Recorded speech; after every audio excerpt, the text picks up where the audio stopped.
my contrast depends on the total volume of iodine. It's not the same case if you are looking for carotid or angio for carotid or sacral-ophallus or whatever. For liver, the most important is the amount of contrast or the volume of contrast and the timing of the acquisition. Which phase, for example, NECT, that's mean non-enhanced CT, arterial phase, 18 to 20 seconds, late arterial, that's we called also the early portal phase, approximately is 35 seconds, the hepatic phase or late portal phase, 70 to 80, or the delayed phase, 6 to 10 minutes. Why the range is, for example, 70 to 80? Because it depends about the speed of your CT. If your system is 16 detectors, maybe you start the hepatic phase at 60 or 55 seconds. But if your system is fast, then maybe you will scan at 80 seconds or 85 seconds because your acquisition will be around 2 to 3 seconds. For this reason, there is a range 70 to 80, 30 to 40 is related to the technology that you have and depend about how many detectors and the type of your CT scan. Now, when we talk about the lesion or detection of the lesion, this is what we call the conspicuity. The conspicuity, that means the detection of the lesion. Conspicuity or the detection of the lesion, of a liver lesion, depends on the attenuation difference between the lesion and the normal liver. On the non-enhanced CT liver tumors, usually are not seen. When you go for C-, you cannot see the lesion. For this reason, we need to inject. And the lesion will appear only in few situations. The first one, if, for example, the lesion contain calcification or fat or cyst component or hemorrhage. In this case, with the C-, you can detect the lesion. Otherwise, it will appear isodense. For example, in our case here, there is a lesion, but you cannot differentiate. You consider it's a normal liver parenchyma because there is no calcification, no bleeding, and no fat or no other components, as cyst components or hemorrhage. So the intravenous contrast is needed to increase the detection of the lesion. It's important to understand that there is a dual blood supply for liver. Then it's very important. There is dual blood supply for the liver. Then the first supply, the normal parenchymal, is supplied for 80% by the portal vein and only 20% by the hepatic artery. So the enhancement of the liver parenchyma, it's better detected during the late arterial phase, and sometimes the best one is the portal phase. But if you scan at the early arterial phase, you will never get good enhancement for the liver parenchyma. Then you have two choices, late arterial, but the best one is the portal phase, because as I mentioned, 80% from the blood supply is done by the portal vein and 20% only by the hepatic artery. Then, for this reason, all liver tumors get 100% of their blood supply from the hepatic artery. For this reason, in case of any liver tumor, it's better to scan during the late arterial phase. For the liver parenchyma, during the portal phase. Okay, then in our case here, I will explain a little bit. On the left, we have the non-enhanced, we have the late arterial, and we have the portal phase. In this case, the patient have HCC, hepatocellular carcinoma, and in cirrhotic liver. The lesion is not visible on the non-enhanced, and it's clearly visible during the late arterial phase. Why this one is late arterial and not arterial? Because when you get little enhancement on the portal phase, that means this is the late arterial. For this reason, we call the late arterial phase the early portal. Okay? Now, if, for example, my acquisition is early arterial, of course, I will not get any enhancement on the portal phase.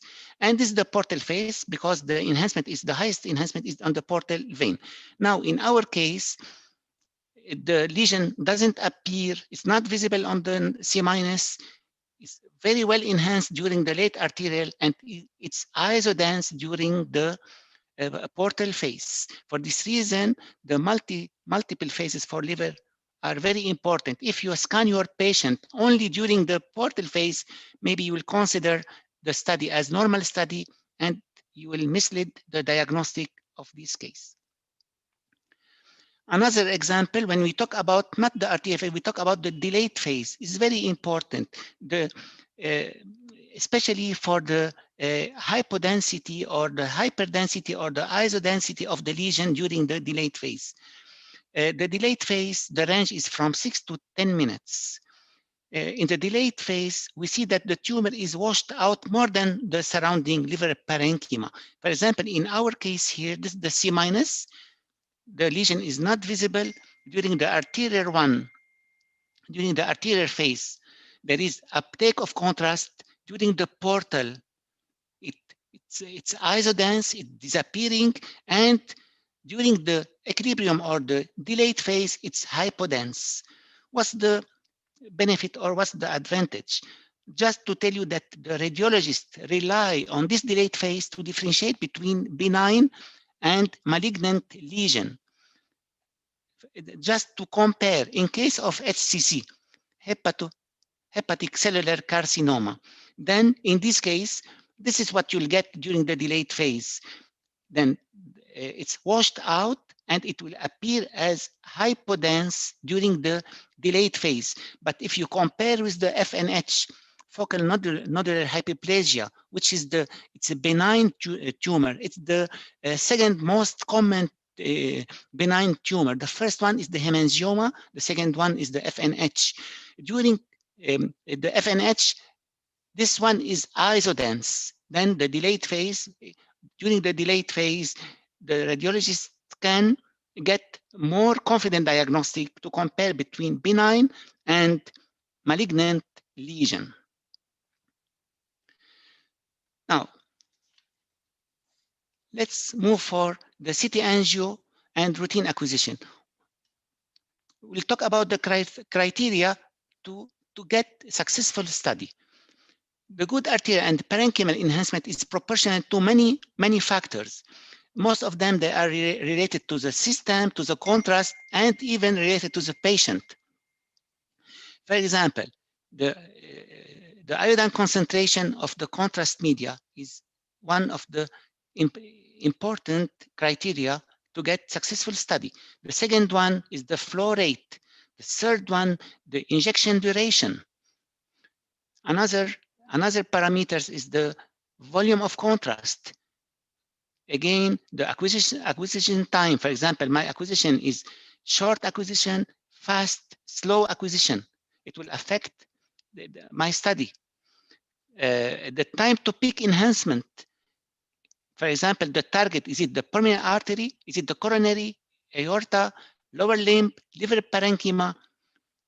And another parameter is the distance from the venous axis. My injection is on the antecubital arm, or central line, is peripheral line.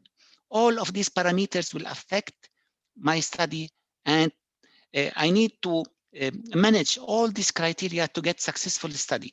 And there is some parameters or criteria related to the patient. For example, the cardiac output and the body mass index. I will talk about each criteria separately on the next slides.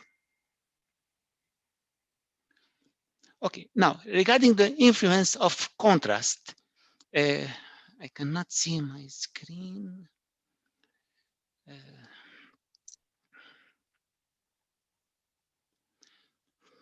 Influence of the contrast volume. I guess it's influence of the contrast volume. Okay, just you can see on the right part of the screen here. I will activate my pointer. Okay, very good. Now, as you can see, in this case, we are calculating the aortic enhancement. As you know, more we are giving iodine, that's more we are giving big volume of contrast, of course, the detection or the enhancement will be higher. Just to explain for you very quickly, this is the first pass when you inject your patient. This is the first pass. This is the peak of enhancement. This is the decrease of enhancement, and this is the recirculation phase or the equilibrium phase. Now, if in this case we are using the same contrast, same osmolarity, same viscosity, same flow rate, but different volume. With the small volume, the peak will reach, for example, 200 tons per unit. But more you are injecting higher amount of contrast, bigger volume of contrast, of course, the enhancement will be higher. It can reach maybe 350, 300, or more than 300 tons per unit, and the injection duration is longer. This is the influence of the contrast volume. Influence of the iodine delivery rate, which means the flow rate. The formula is very simple. If in this case, we are using the same contrast, same volume, same viscosity, but only the flow rate is different. If, for example, your flow rate is 2 cc per second, and you go for 4 cc per second, of course, the Hounsfield unit values will be double. The formula is very simple. You are doubling the flow rate, you are doubling the Hounsfield unit values of the contrast because you are giving more iodine per second. Then as higher the contrast flow rate, as higher the aortic enhancement, but the disadvantage is you'll get shorter temporal window. That's mean more you are giving higher flow rate, the time of enhancement will be very short. Of course, I'm talking about a small amount of contrast. For example, for PE studies, you are injecting maybe 40 cc or 30 cc of contrast with a flow rate of 5 or 6. That's mean if you divide the 30 cc by flow rate of 6, you have only the temporary window, or you have 5 seconds to scan your patient. During this time, you need to scan. Otherwise, the contrast will be washed out from your region of interest. Okay, I hope it's clear for you.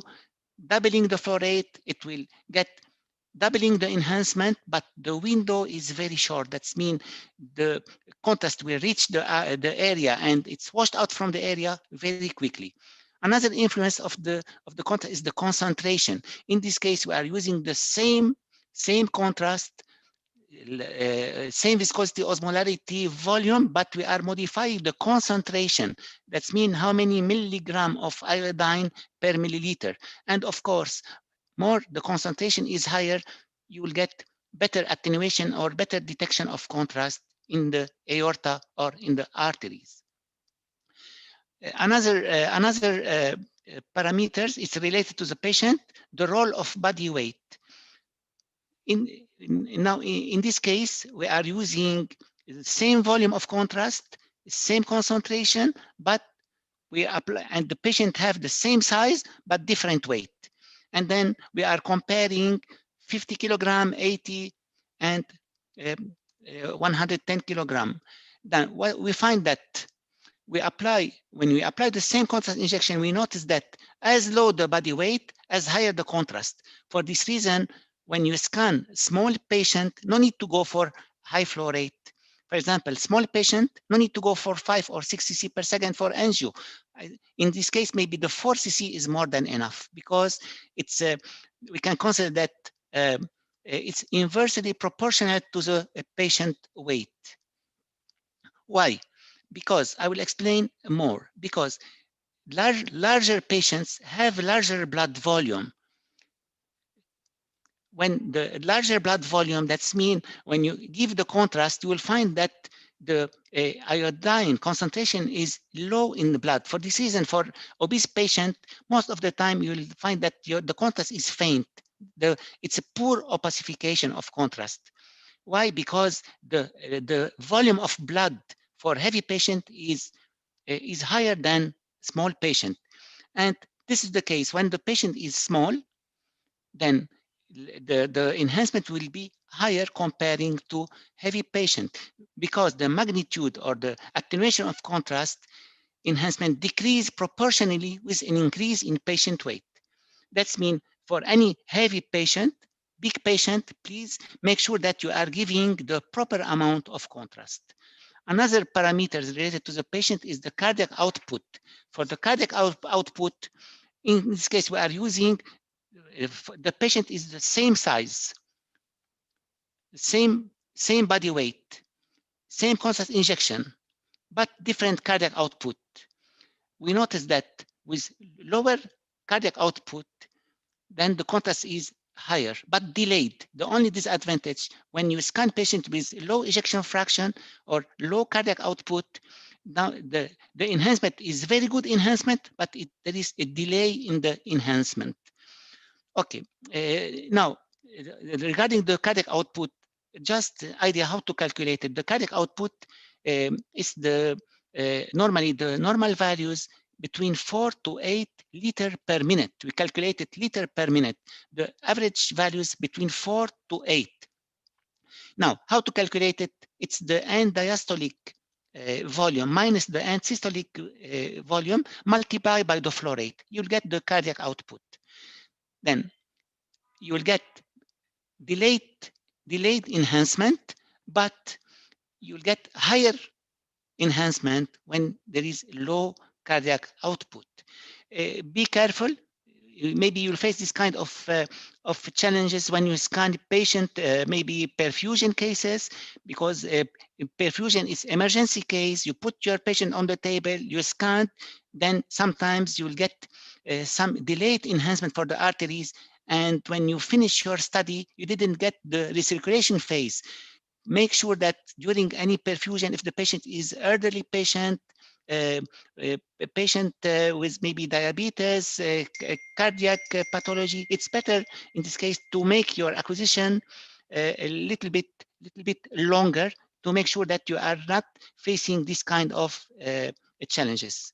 That's mean cardiac output, and then to get good studies, because for perfusion studies, the time is brain.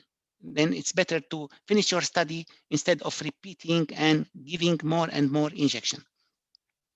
Regarding the timing of contrast enhancement. Now, the timing, there is many crucial parameters. We talk about the influence of contrast. Now, the timing is very important. I will explain more about the timing.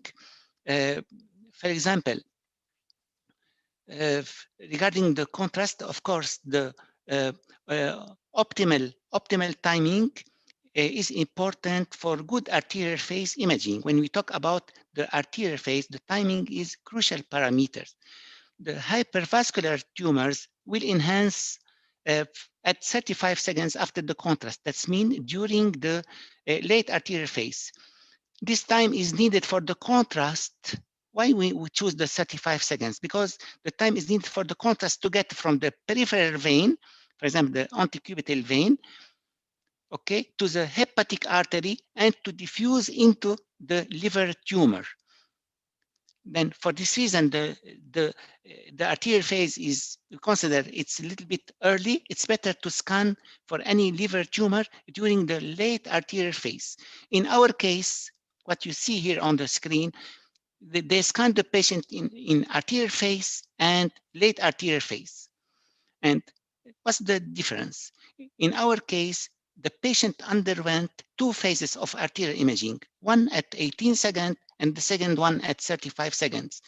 In the early arterial phase, we can see nicely the arteries, but we only see some irregular enhancement within the liver. As you can see here, there is uptake, but it's not enough for the liver. In the late arterial phase, we can clearly identify the multiple tumor masses. Okay. Now, when we need to go for the early arterial, we need to go for the early arterial in some specific studies. For example, in case of arteriogram, in case the aim of the study is to see the hepatic artery, the splenic artery. In case of bleeding, okay, and sometimes, for instance, as a roadmap for chemoembolization of liver tumor. In these cases, the early arterial phase is recommended. But for the other, for example, for FNH, HCC, it's better to go for late arterial phase. And don't forget what I noticed before, then you can see on the right screen, little enhancement on the portal vein. That's meaning your study is the late arterial phase. There is no enhancement on the portal vein. That's mean your study is early arterial phase. Another parameters is very important parameters when we talk about the flow rate of contrast. Just to tell you, when we need to go for high flow rate, we use for GI bleeding, gastrointestinal bleeding, as I mentioned before, for liver tumor characterization, for pancreatic carcinoma, and of course, for any cardiac study, for any study in which the focus is to get very high opacification of the arteries. Now, for the routine studies, you can go for, you can use the 20 gauge, no need to go for the 18 gauge. For example, chest, abdomen, pelvis, portal phase, you can apply 3.5 or 4 cc or 3 cc per second. It will be more than enough. Now, in case, for example, you cannot get a good enhancement, or you cannot put a good cannula, it's better in this case to go for gauge 20, but try to use maybe high concentration of contrast, or by using 100 kV, just to find the solution to get good enhancement for the vessels. Now, in our case, what's the criteria that your study is good study? The density in the aorta should be more than 300. For cardiac, for aorta, when we talk about good enhancement, the criteria of successful study, you put your ROI on the aorta, and then if the density is more than 300, 350 and above, that means your study is, your enhancement is good enhancement. In our case here, I need to mention another point. Why we need high flow rate? For two main reasons. I will explain. When we inject, for example, when we inject with high flow rate, the two reasons are at 5 cc per second or maybe 6 cc per second. That means you are giving more contrast delivered to the liver, but in a short time. It's very important. Then you are giving a big amount of contrast in a short time. And the second reason, when you are giving, as we explained before, more you are increasing your flow rate, that means the concentration or the density of, or the is very high. Then the benefit of high flow rate, then you are giving more contrast in a short time, and the contrast arrives in a higher concentration to the region of interest. In our case, a patient with cirrhosis examined after contrast injection, then they scan the patient with 2.5 cc per second. But due to the poor enhancement, they repeat the study. The timing was correct timing, but the problem was the flow rate. Then they scan on the right time, but unfortunately they used the low flow rate. For this reason, they didn't get good enhancement. Now, when they compare this the enhancement is 2.5 and this the enhancement is 5 cc per second. There is big difference. And even on the right side, then with the 2.5, then you cannot detect the lesion or the tumor here. But with 5 cc per second, due to the high concentration, this is what I mentioned, big amount of contrast, big volume of contrast in a short time, and high concentration. Then many parameters are important. The timing, the flow rate, the amount of contrast, the volume of contrast, and then to get the successful study and diagnostic examination. Now, regarding the flow rate and cannula sizes, it's based on the patient weight. Regarding the flow rate, some people, they work on the BMI, and some people, they work on the patient weight, but it's the same because the formula, it's related to the patient weight to get the BMI. Some people, they use for angio studies, if the patient is less than 60 kilogram, 59 kilogram, they consider the flow rate of 3.5 milliliter per second is more than enough to get good enhancement. Don't forget, as I mentioned before, it's the contrast is inversely proportional to the patient weight, as I explained in the diagram. And if the patient weight between 60 to 99 kilogram, then 4 cc the injection rate of 4 cc per second is they consider as appropriate flow rate. More than 100 kilogram, of course, we go for 5 cc. Some people, they can go for 6 cc per second. For brain perfusion, please use 5 cc per second. For cardiac, for average patient, we need at least 5 cc per second for cardiac. If patient is large patient, it's better to go for 6 cc per second to get high enhancement, especially for the coronaries, because from the proximal part to the distal part, the vessels are smaller and smaller.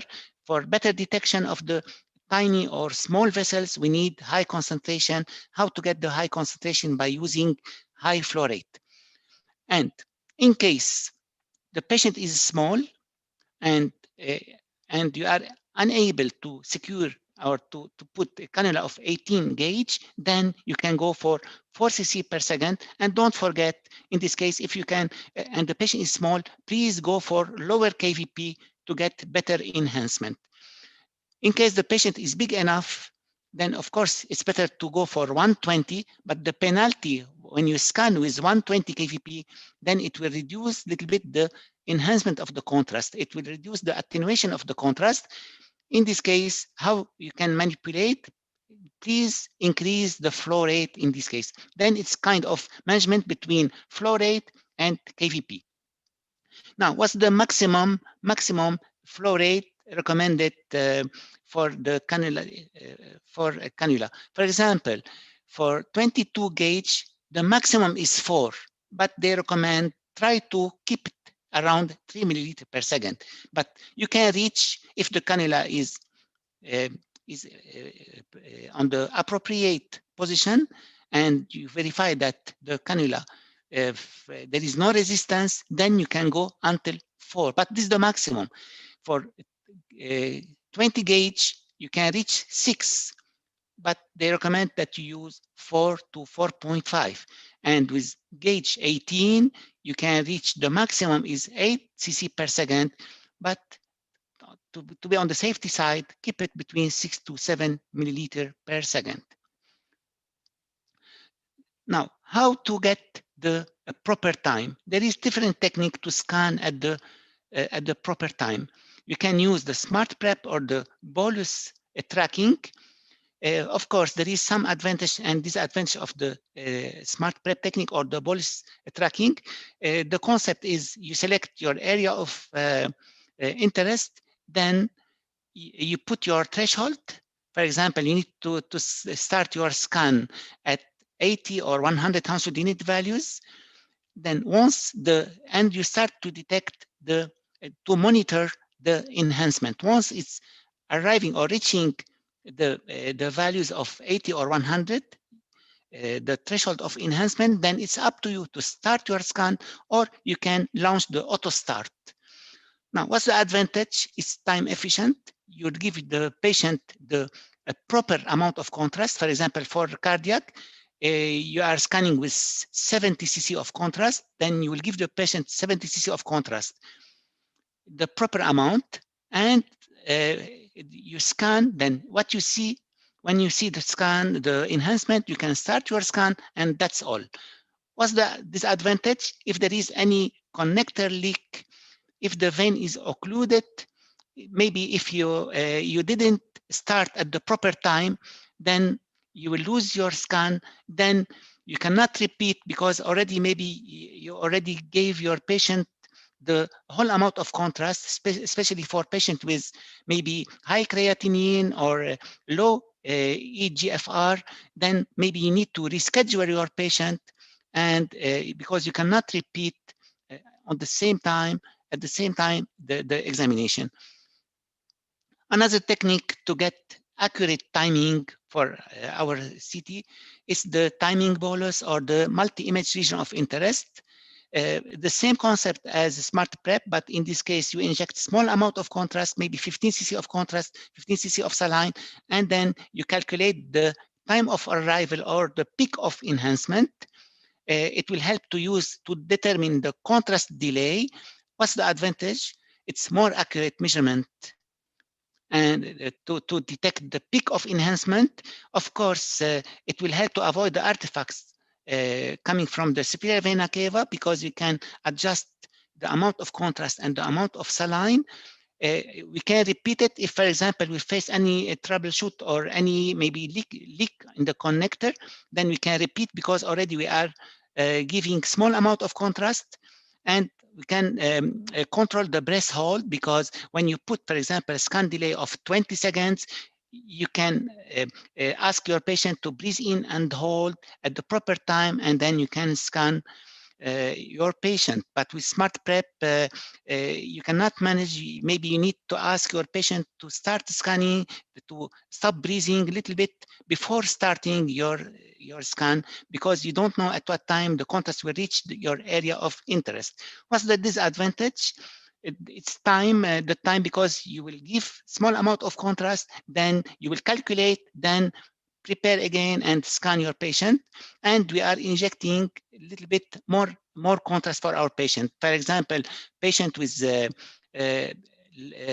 high creatinine, maybe it's allowed to give him maybe 70 or 80 cc of contrast. It's better to go for smart prep. Don't take the risk with timing bolus, because you need to inject, in this case, maybe another 20 or 25 cc of contrast. Now, when we talk about the challenges in CT, we need to manage the injection duration and the uniformity and the volume of contrast to get a homogeneous examination. For example, in our case here, when you scan your patient, it's a small area. This is the heart. But when you are using the uh, cardiac studies, of course, it's a gated study. With gated in a retrospective technique, you are scanning with low pitch. That means your acquisition time, maybe it's around 6 to 7 or 8 seconds in this case. If you are not giving the proper amount of contrast, then when you compare the density from the proximal to the distal, there is a drop of the enhancement going from 486 Hounsfield unit from the ROI1, from the proximal part, and it's around 380 at the distality. That means there is decrease of enhancement around 100 Hounsfield unit. Even the area is small area. We are talking about 10 to 12 centimeter for the heart. Another challenge when you scan larger area, the aorta, or for example, in this case, this is CABG or bypass study. When you compare the uniformity of the contrast, the CT uniformity, the CT number, then you start with the ROI1 is 500, and then at the distal part of the aorta, it's around 290. There is decrease maybe around 250 Hounsfield unit. Then how to overcome these kind of challenges? Now it's a small area, but what about the large area? When we talk about lower limb angio, we are scanning around 150 centimeter. How to overcome? For example, in our case, you get venous contamination. Maybe they start very late, and maybe they start at the proper time, but the acquisition was very long acquisition. On the right side, maybe then you get very good enhancement at the beginning, then you are losing the contrast at the distality. Then, especially with the new technology, when your scan is very fast, sometimes you can do all this area within 5 or 6 seconds with the new systems. For example, with Revolution CT, you can cover around 160 or 170 centimeter within 5 seconds. But in this case, the speed will not help. If you start a little bit early, or maybe your acquisition is very fast, then you need to repeat the scanner.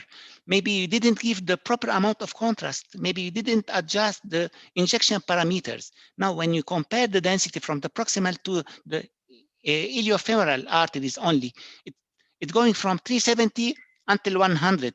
And of course, at the distal, there is no enhancement.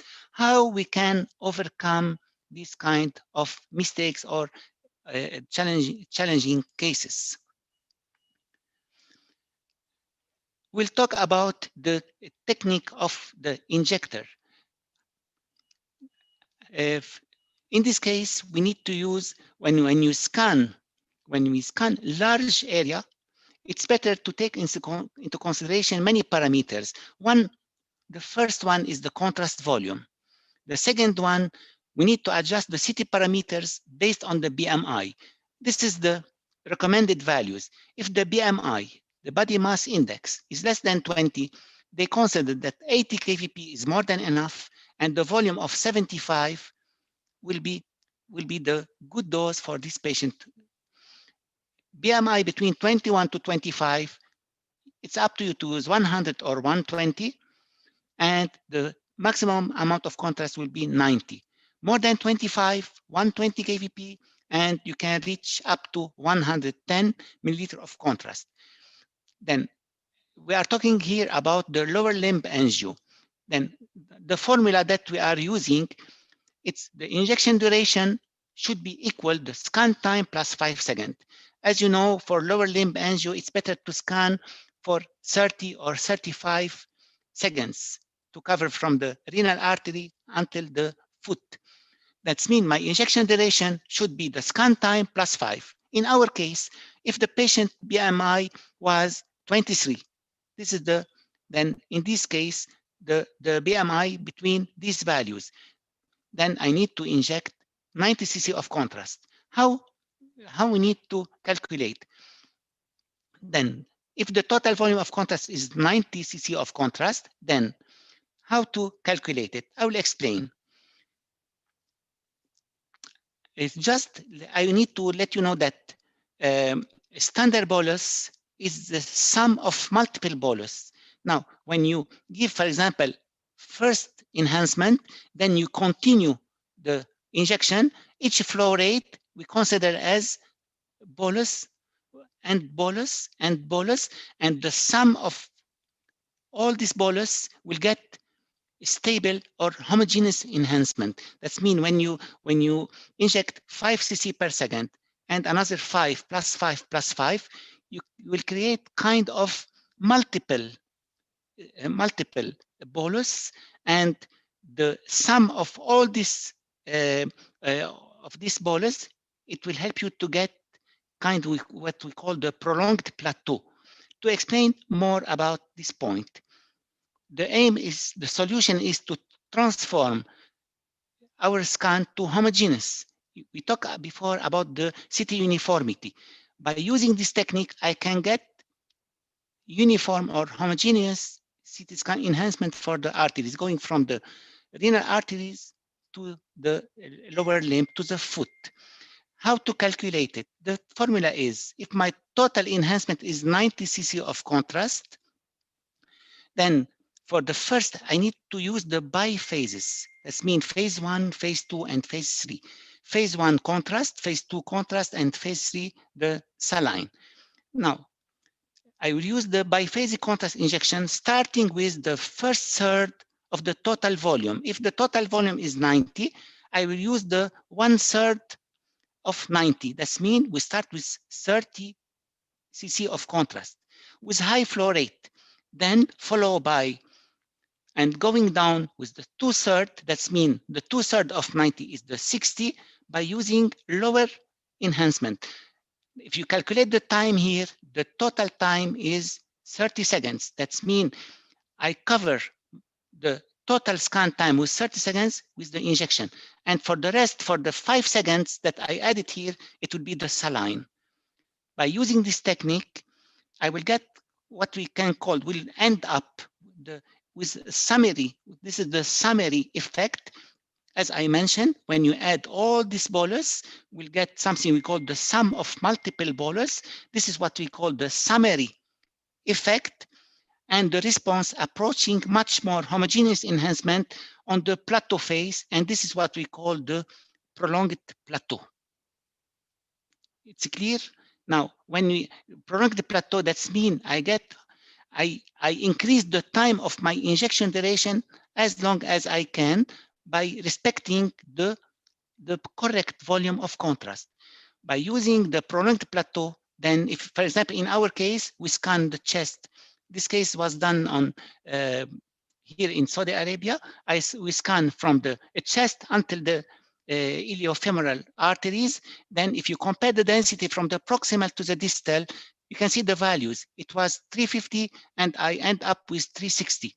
That's the CT uniformity is the same from the proximal to the distal by using the biphasic technique of the injector. Another advantage when you are using your dual barrel injector, in this case, I will not use the biphasic technique. I can use the triphasic enhancement. For example, for cardiac studies, then you can use the contrast and saline, but in this case, you can use the contrast and blending mode or the mixing mode, then the saline. By using this, what's the advantage if you are using the mixing mode? Especially for cardiac studies, then if, for example, you are injecting only contrast, then you will face streaking artifacts on the right chambers. If you are injecting contrast and saline without mixing mode, then the contrast will be washed out from the right heart structures, and you get the maximum enhancement on the left ventricle.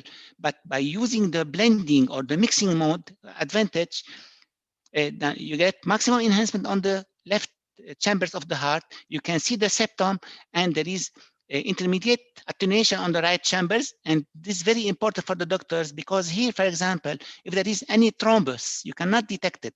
Then you can rule out if there is any thrombus or any pathology on the right chambers of the heart by using the mixing mode. Another advantage for triple rule out studies, for triple rule out, you can use the same concept, but in this case, because you need, why we need the triple rule out?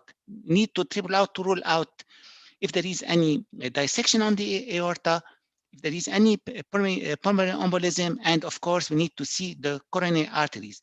Any young patient coming to the emergency with chest pain, of course, in this case, we need to rule out this three pathology, and then the best solution to apply the triple rule out with single injection, single acquisition, you can rule out three pathology.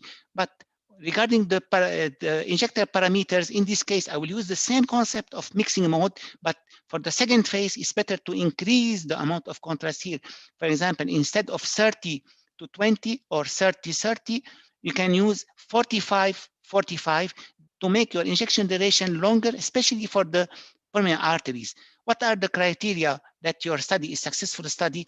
As we mentioned before, the density on the aorta should be more than 300, but the density on the pulmonary artery should be more than 200. This is the criteria that your study is a successful study.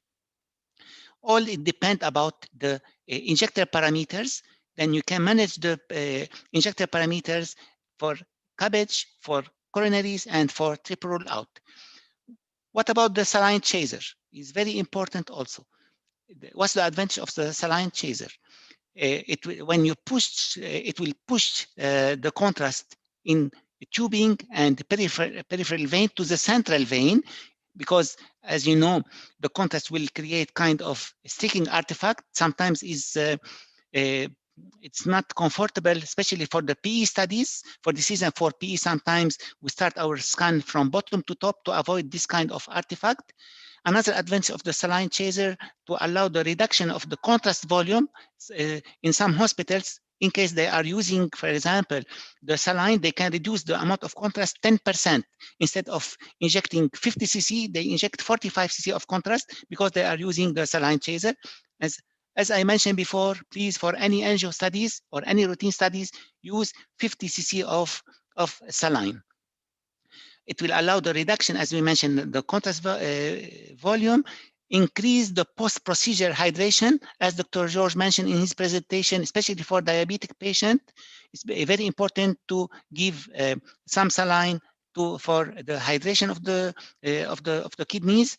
It will increase the peak attenuation because we are pushing this 20 or 10 cc of contrast. Then it will increase the volume of contrast and improve the attenuation. Of course, as we mentioned, it will reduce the streaking artifacts from the vein, and it will reduce the artifact on the right chambers of the heart, and we'll get this type of images. And it's not complicated. Just you can on the settings of your injector by using the dual barrel, contrast, and saline. Then start with contrast and follow by saline, or you can apply the mixing mode. Now, regarding the artifact grading, on the left, you can see that there is sticking artifact. This is what we call the intense artifact. At the middle, it's not affecting too much, but there is some sticking artifact on the pulmonary artery. This is the moderate artifact. And here on the last image, there is mild artifact. We can see only on the SBC, but it's not affecting our image quality. Regarding the amount of contrast, I think this slide is very important. Now, regarding the routine studies as abdomen pelvis or chest abdomen pelvis, everything is based on the BMI and the patient weight. Normally, if the patient is less than 75 kilogram, the contrast volume range is from 90 to 100. For patient weight 75 to 90, 100 to 110, more than 90, 100 to 130. Please remember to flush with the 50 cc of saline, especially for CTA, and to reduce the amount of contrast. Regarding the CTA, how we can calculate, for example, angio for renal arteries. If the scan time is 5 seconds, for example, on 64 detectors, you start from diaphragm until the iliac crest, 4 to 5 seconds. You need to add 10 seconds. 5 plus 10 is 15 seconds. You multiply by flow rate. The recommended flow rate is 5. 5 multiplied by 15, then 75 cc of contrast will be more than enough to scan from diaphragm maybe until the femoral arteries. Okay, or for example, for the aorta, thoracic aorta or abdominal aorta. For the CT pulmonary artery, for the pulmonary arteries, in this case, the contrast volume is the scan time plus 5 seconds. For example, my scan time for pulmonary artery is 2 seconds plus 5, 7, flow rate 5, 35 cc of contrast is more than enough. In case I need to add 50 cc of saline, then I can reduce 10%. Instead of 35, I can inject 30 and give 50 cc of saline. This is what we are applying for angio and for PE studies. For routine studies, it's based on the patient weight. Now, some example for brain angio, 50 cc of contrast is more than enough. Carotid and sacral 60 cc of contrast, of course, with flow rate of 5 cc per second. In some protocols, we always want to give maximum enhancement, especially when we are looking for pancreatic carcinoma or liver metastasis. As I mentioned before, for liver metastasis, the delayed phase is very important. To get good enhancement for the delayed phase, sometimes it's better to inject 120 to 150 cc of contrast. Now, how to calculate for the routine studies? And we try to not exceed for example, this amount of contrast. In some hospitals, they are following this formula. They inject 1.5 to 2 milliliter per kilogram of contrast. For example, if the patient weight is 70 kilogram, if you multiply by 1.5, then they will not exceed 100 cc of contrast. If they multiply by 2, they will never exceed, for example, 140 cc of contrast. Another calculation is based on the iodine. For example, patient weight is 100 kilo. That's mean it's not allowed to exceed 50 gram of iodine for this patient. For pediatric, it depends about the concentration of the contrast. It's 2 milliliter per kilogram if you are using concentration of 240, 300, 1.5 if per kilogram for the concentration of 350 kilogram. Now, we'll talk a little bit now about the warmer. Just to give you some few information, of course, the heater is very important. We have the heater in the injector for this reason to reduce the viscosity, but the warmer is more important than the heater because it will keep the temperature as 37 degrees, which is very important to reduce the viscosity. One of the most important advantage of the warmer is to reduce the viscosity. And by reducing the viscosity, it will reduce the extravasation. Then just to tell you, this is an article published in 2012 in which they explain how warming the viscous contrast media does help, meaning just by, if you are not warming the contrast agent, it will triple. That means multiply by 3 the extravasation risk rate and the adverse reactions. Then if you are not using the warmer, the risk is 3 times higher for extravasation. But what's the disadvantage? Then you need to purchase. And the expiry date, when you put your contrast in the warmer, you should use within 30 days. There is expiry date or limitation. This is the two disadvantages of the warmer. But regarding the advantage, of course, by reducing the viscosity, then the risk of extravasation will be less. And of course, the adverse reaction will be less. Another point we need to mention, and my colleague mentioned and talked about the SIN, the contrast-induced nephropathy. You know that the CT scan is the second most common procedure using iodine. The first one is the angioplasty. The second one is the CT. And it's very simple. More you are giving contrast, mean more risk for contrast-induced nephropathy. How can we prevent the SIN, especially for patients with high risk? We'll try to reduce the amount of contrast. Please, we need to mention that any patient, the diabetic patient, the diabetes will double the risk of developing the SIN. Try to use low osmolarity contrast media or isoosmolar contrast. Avoid the high osmolarity. Give the lowest possible iodine volume. If, for example, try to find alternative solution. If the MRI or the ultrasound can help, try to avoid the CT scan for your patient. Another technology, the new technology of dual energy, by using the monochromatic images, because with monochromatic, we can reduce the amount of contrast and improve the contrast to noise ratio.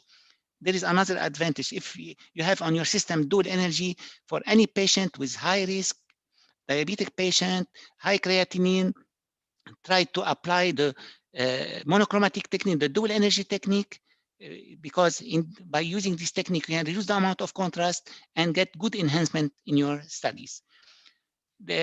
I will finish after maybe I need maybe 5 to 10 minutes, but just to show you some articles regarding the difference between different contrast and advantage and disadvantage. The question is it better to use high concentration for cardiac CT? In this study, just to tell you about the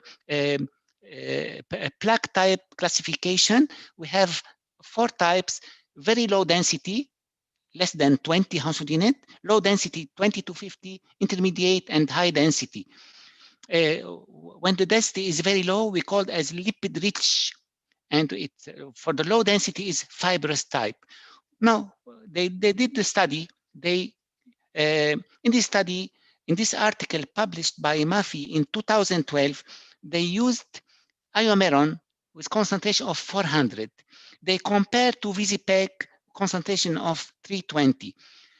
They used the same flow rate and the same parameters, but only in this case, the concentration was different. And they looked at exactly what happened, and they found that the image quality was not significantly affected. That means they got the same image quality. Even the first one was 400 MGI, and the second one, the Vispac was 320. They got the same image quality. They got the same contrast to noise ratio. And even they said with 320, the contrast to noise ratio was better than the 400. And the third point, which is the most important, they found that the higher the intravascular attenuation, Okay, the higher the intravascular attenuation modifies significantly the attenuation of non-calcified plaque. What doesn't mean? That means by using high concentration, they cannot differentiate between the lipid rich and the fibrous type, and which is not very helpful, because, as you know, more the non-calcified plaque is lipid rich. That means it's very risky. Then by using high concentration, they cannot differentiate, and this results is more difficult characterization in a more difficult characterization between the lipid rich versus the fibrous type. That's mean the the high concentration, it doesn't help to differentiate between the lipid rich versus the fibrous type. And then 320 or 350 is better than using high concentration of 400, especially for cardiac studies, in case you need to characterize the any plaque in the arteries, any uh, for any plaque type classification or characterization of interluminal plaque. Now, this is for the cardiac. What about the normal studies for CTA and liver parenchyma? Which one is better, high concentration or low concentration? Again, as a conclusion, now in this case, they use the same parameters, same flow rate. They apply the same. In this article, also published in 2012, they was to compare the vascular and parenchymal enhancement in CT for liver lesion using a contrast media agent with different iodine concentration, 320 and 400. The both agent with the similar viscosity. Both of them, they have the same viscosity, same iodine volume, similar flow rate.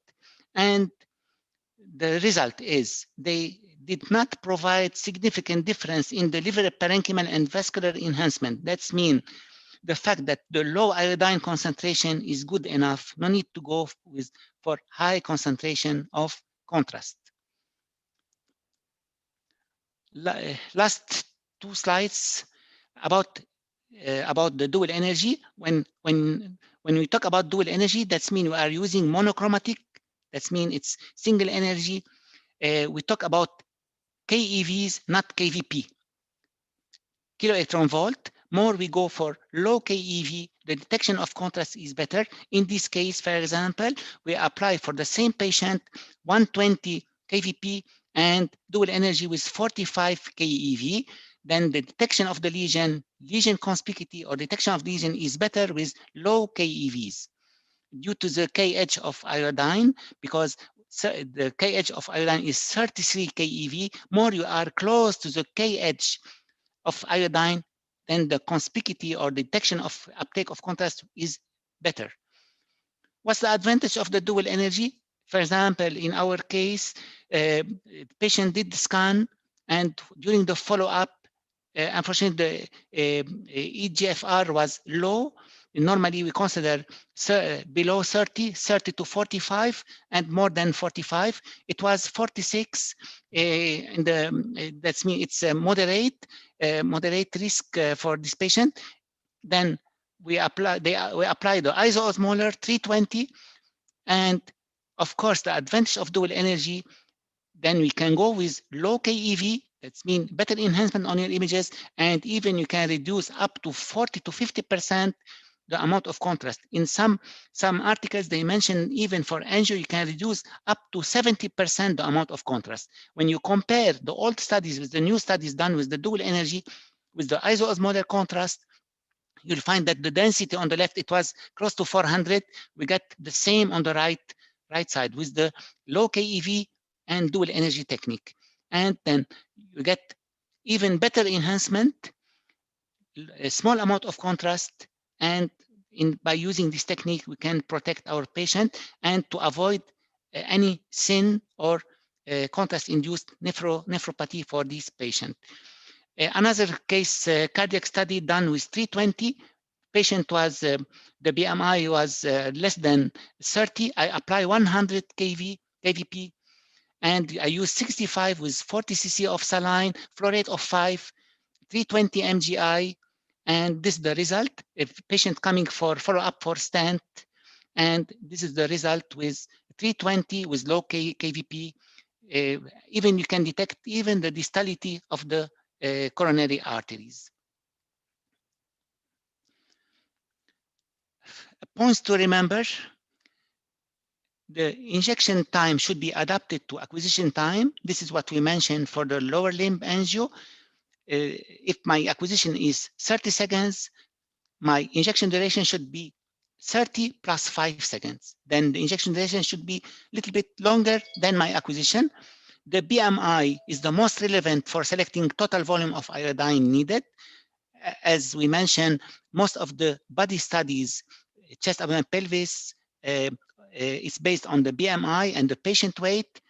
As higher the total iodine load, as higher the risk of sin, we try to give the patient the appropriate or the needed amount of contrast. Don't give big amount of contrast to avoid, especially for patients with high risk of contrast-induced nephropathy. The good contrast enhancement for CTA should be more than 300. This is the criteria of that your study is successful study once the density in the aorta is more than 300. The extrinsic warmer reduce the risk of extravasation. As we mentioned, if you are using the warmer, if you are not using the warmer, the risk is 3 times higher for extravasation. The higher intravascular attenuation modifies significantly the attenuation of non-calcified coronary plaques. This is when we compare the 400 with 320. Then we cannot characterize the plaque. Is it lipid core, lipid rich, or fibrous plaque? Always use the right cubital fossa if possible, better than the left side. A 20 gauge cannula for routine studies is acceptable, but the 18 gauge is recommended, is mandatory for CTA studies. Always discuss the issues as contrast allergy, diabetes, renal function with your radiologist to make individual patient decision. High concentration versus low concentration of contrast media agent did not provide significant difference in liver parenchyma and CTA. That means you can use 320, 350, no need to go for high concentration. Lower KVP leads to higher attenuation levels of iodinated contrast media. As we mentioned, small patient, go for 80, 100 kV and reduce the amount of contrast, then you'll get very good enhancement. Jamestown spectral imaging or the dual energy technique, it will improve the contrast to noise ratio, better detection of the lesion, tumor lesion, and uptake of contrast, and allows a reduction of contrast volume. This is the references. If you want to take a screenshot of these references, because it's not a GA presentation, I collect all this data from these references. Please feel free to take a screenshot of the references. And thank you so much for your time. And sorry if I exceed a little bit the time of the presentation. Thank you, Mr. Philip. Similarly, we have a question from the audience. The first question, exactly your recommendation, the flow rate for the central line. The second question exactly is regarding the concentration of using the high concentration of the contrast media. It will affect or it will increase the artifact. The third question exactly regarding the BE, the optimum volume of the contrast, and what's your recommendation, timing bolus or smart prep technique, and what's the recommendation for the Hounsfield unit? Thank you. Regarding your first question about the central line, it's for example, in many hospitals, it's not allowed to inject on the central line. There is some specific, we call the as a power central line. In this case, you can use, but honestly, for example, as a Canadian policy, it's not recommended. But please don't inject more than 2 cc per second for central line, because if you go for higher flow rate, maybe it's risky.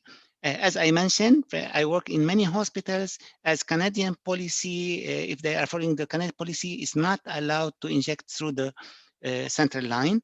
If they accept it, in my point of view, I will not go more than 2 cc per second. And the advantage when you inject with the center line, you are not going through, then there is no sticking artifacts because you are injecting directly through the SVC and reaching the right chambers of the heart directly. Then there is no artifact. This is the advantage. And I think 2.5 cc, it will be more than enough. No need to go higher than 2 or 2.5 cc of contrast as a flow rate. But as I told you, I'm doing this job since long time. Maybe we did few injections through the central line. Pardon, regarding Dr. Sultan, regarding your second question. Yeah, it's talking about the contrast media, the high concentration of the contrast media. It will keep increasing the artifact or not? You know, we can all the contrast, even the contrast, if it was 300 or 320 or 370 or whatever, it will give artifacts. But the most important, how to avoid it by using the saline chaser, by giving the proper amount of contrast. If, for example, you are for PE studies, instead of giving your patient 30 cc of contrast, for example, you are giving 40. That means you will finish your study and the contrast is still running. Then even you are using concentration of 250 or 280 or 300, you will get sticking artifact. Of course, more the concentration is higher, of course, you will get more concentration. That means more artifact, especially when you, with the small vessels as the superior vena cava, as the maybe the left brachiocephalic vein. But the most important to overcome by giving the proper amount of contrast and using the saline chaser. Okay. Your recommendation for BE study, I mean, we're going to use the smart prepare timing bolus. Your recommendation? Oh, thank you. It depends about your system. For example, if you are using the 64 detectors, I prefer to do the timing bolus. Then you can calculate at that time the enhancement for the pulmonary artery and the enhancement for the aorta. Then you can adjust the amount of contrast and the time of your acquisition to avoid any contamination in the aorta. For example, if I did the calculation and the peak enhancement for the pulmonary artery, it was 10 seconds. Regarding the injection, my technique is I subtract 3 seconds from the peak of enhancement. For example, instead of 10 seconds, I will scan at 10, but for the contrast, I calculate it as 7. That means I give 3 seconds for the saline to go through the SVC to reduce the sticking artifacts. Then you scan at 10, but contrast for 7. 7 multiplied by flow rate of 5, 35 cc of contrast will be more than enough. And of course, followed by the saline. And you scan at 10, but contrast for 7. 7 by 5, 35 cc of contrast. Now, regarding the timing for the aorta, for example, if the contrast is washed out after 10 seconds from the pulmonary artery and it needs maybe 3 seconds to reach the aorta, that means I need to scan to arrange my parameters as the pitch, the rotation time, and all the parameters to finish my acquisition from the diaphragm till the apex, till the whole chest. That's mean from bottom to top, less than 3 seconds, because if my acquisition is longer than 3 seconds, there is risk to get aorta contamination. Now, if your system is the latest technology, for example, 16 centimeter coverage, and you can scan the whole chest within 1 second or 1.5 seconds, then you can use the smart prep, because in this case, what you see, you will get. Once the contrast is reaching the pulmonary artery and you start your scan, the system need only 1 second to switch to acquisition, and your acquisition is 1 second. That's mean when you see the contrast in the pulmonary artery, the table travel is 1 second and your acquisition is another 1 second. Then you will finish your study within 2 seconds. In this case, the smart prep will be very important.